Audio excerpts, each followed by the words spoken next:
नमस्कार, आप देख रहे हैं द न्यूज पॉइंट और मैं हूं आपके साथ रिया सिंह। आइए नजर डालते हैं शाम की 10 बड़ी खबरों पर। ईडी रेड के बाद सौरभ भारद्वाज ने की प्रेस कॉन्फ्रेंस, लगाए गंभीर आरोप। मंगलवार को ईडी की रेड के बाद आम आदमी पार्टी के मंत्री सौरभ भारद्वाज ने बुधवार को प्रेस कॉन्फ्रेंस की। उन्होंने ईडी पर केंद्र सरकार के इशारे पर काम करने का आरोप लगाया। भारद्वाज बोले, जांच एजेंसियों का इस्तेमाल विपक्षी नेताओं को डराने और बदनाम करने के लिए किया जा रहा है। बिहार में वोटर अधिकारी यात्रा का हिस्सा बने सीएम स्टालिन, यात्रा में बीजेपी को दी चुनौती। बिहार दौरे पर पहुंचे तमिलनाडु के मुख्यमंत्री एमके स्टालिन ने बीजेपी पर हमला बोला और कहा, आपके पास हिम्मत है तो चुनाव मैदान में आइए। स्टालिन के इस बयान पर बीजेपी ने पलटवार किया और चुनौती दी कि बिहार की जनता ऐसे नारों में नहीं आने वाली। राहुल गांधी का आरोप, बीजेपी वोट चोरी मॉडल पर चुनाव जीतती है। एक बार फिर कांग्रेस नेता राहुल गांधी ने बीजेपी पर बड़ा हमला बोला। उन्होंने आरोप लगाया कि बीजेपी वोट चोरी मॉडल पर चुनाव जीतती है। राहुल गांधी बोले, जनता का जनादेश छीनकर लोकतंत्र को कमजोर किया जा रहा है। राजनाथ सिंह बोले, हमें किसी की जमीन नहीं चाहिए। रक्षा मंत्री राजनाथ सिंह ने स्पष्ट कहा कि भारत को किसी और की जमीन नहीं चाहिए। उन्होंने कहा, हमारी सेना सिर्फ अपनी सीमा और संप्रभुता की रक्षा के लिए खड़ी है। भारत हमेशा शांति चाहता है, लेकिन कोई हमारी ओर आंख उठाएगा तो जवाब भी मिलेगा।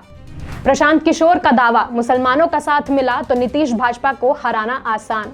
राजनीतिज्ञ प्रशांत किशोर ने बड़ा बयान देते हुए कहा कि अगर मुसलमानों का साथ मिल जाए तो नीतीश कुमार और बीजेपी को हराना मुश्किल नहीं होगा। उन्होंने इस संभावित गठबंधन की राजनीतिक ताकत पर जोर दिया। ट्रंप का दावा, पीएम मोदी से कहा, इतना टैरिफ लगाएंगे कि सिर चकरा जाएगा। डोनाल्ड ट्रंप ने दावा किया है कि उन्होंने प्रधानमंत्री नरेंद्र मोदी से कहा, इतना टैरिफ लगाएंगे कि सिर चकरा जाएगा। ट्रंप के इस बयान ने भारत अमेरिका के व्यापारिक रिश्तों पर सवाल खड़े कर दिए हैं।